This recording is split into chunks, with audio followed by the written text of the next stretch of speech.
दोस्तों, बिहार विधानसभा चुनाव बिल्कुल नजदीक आ चुका है।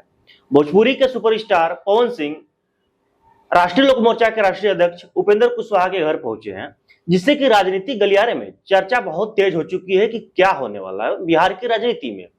अब अटकलें बहुत तेज आ रही है कि पवन सिंह बीजेपी में ज्वाइन करने वाले हैं। कुछ लोग का कहना यह भी है, जी न्यूज का भी पोस्ट आया था कि पवन सिंह आरएलएम ज्वाइन करने वाले हैं, आरएलएम के चुनाव चिन्ह पर चुनाव लड़ने वाले हैं और 2 सीट उनको देने का वादा भी किया गया उपेंद्र कुशवाहा के द्वारा। तो पूरी जानकारी क्या है आज की इस वीडियो में आपको बताएंगे। दोस्तों, ये वही पवन सिंह है जो काराकाट से उपेंद्र कुशवाहा के सामने से चुनाव लड़े थे और ये दोनों लोग की हार हुई थी और तीसरे जो सांसद बने थे उनका नाम है राजा राम कुशवाहा। इतना कुछ होने के बाद उपेंद्र कुशवाहा ने खुले सोशल मीडिया पर यह बोला था कि पवन सिंह की एनडीए में वापसी अब नहीं होगी। उनकी वापसी से पवन सिंह को बहुत दिक्कत थी।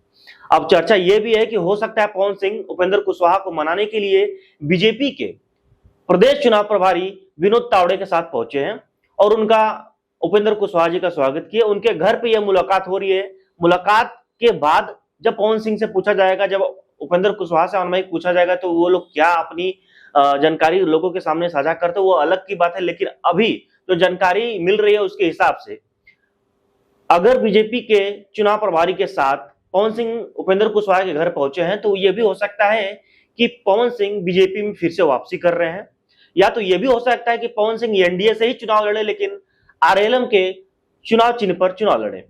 इससे क्या होगा कि अगर आरएलएम के चुनाव चिन्ह पर चुनाव लड़ते हैं तो उपेंद्र कुशवाहा की पार्टी भी थोड़ी और मजबूत होगी, क्योंकि पवन सिंह सुपरस्टार है भोजपुरी के, उनके बहुत ज्यादा फैंस हैं और वो चुनाव केवल एक बार लड़े हैं। दूसरी बार अगर उनको फिर से मौका मिला तो उनके समर्थक भी वोट देंगे और अगर वो एनडीए में ज्वाइन करते हैं तो वो चुनाव रैलियों में भी भाग लेंगे।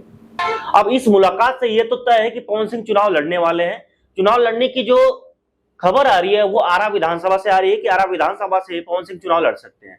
अब बातें यहाँ पर दो हो सकती हैं, या तो पवन सिंह बीजेपी के चुनाव चिन्ह पर चुनाव लड़े या तो उपेंद्र कुशवाहा के पार्टी आरएलएम से चुनाव लड़े। इन दोनों चीज की यहाँ पर चर्चा हो रही है। अगर बीजेपी चुनाव लड़ेंगे तो यह तय हो जाएगा कि उपेंद्र कुशवाहा को मनाने के लिए वो उनके घर पे पहुंचे थे, क्योंकि उपेंद्र कुशवाहा ने साफ साफ बोल दिया था कि एनडीए में पवन सिंह की वापसी नहीं होगी। उपेंद्र कुशवाहा भी बिहार एनडीए के बहुत मजबूत हिस्सा है, इसीलिए उनकी भी रजामंदी बहुत जरूरी है बीजेपी के लिए चाहे एनडीए के लिए।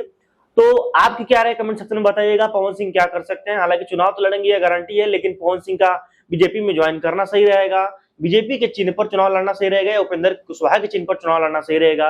और अगर उपेंद्र कुशवाहा की पार्टी को ज्वाइन करते हैं तो क्या उपेंद्र कुशवाहा की पार्टी मजबूत होगी? और या बीजेपी के चुनाव चिन्ह पर चुनाव लड़ते हैं तो क्या बीजेपी को कौन कौन से फायदे होने वाले हैं? बिहार विधानसभा चुनाव बिल्कुल नजदीक आ चुका है। ये पार्टी की छोड़कर के उस पार्टी में लोग जा रहे हैं, ऐसे करके चुनाव में जो कि हलचल काफी तेज हो चुकी है। मिलते हैं नेक्स्ट वीडियो में, तब तक के लिए बाय बाय।